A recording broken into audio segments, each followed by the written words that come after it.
Συμπολίτες μου, η απόφασή μου να θέσω υποψηφιότητα για δήμαρχος Αλεξανδρούπολης έχει ως μοναδικό κίνητρο την αγάπη μου για τον τόπο. Γιατί ο Δήμος Αλεξανδρούπολης αλλάζει.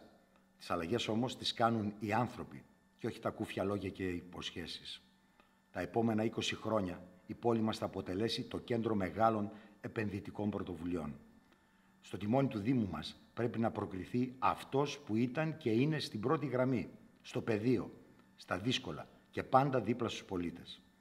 Ο τόπος μας δεν χωράει άλλα πειράματα και χαμένες ευκαιρίες.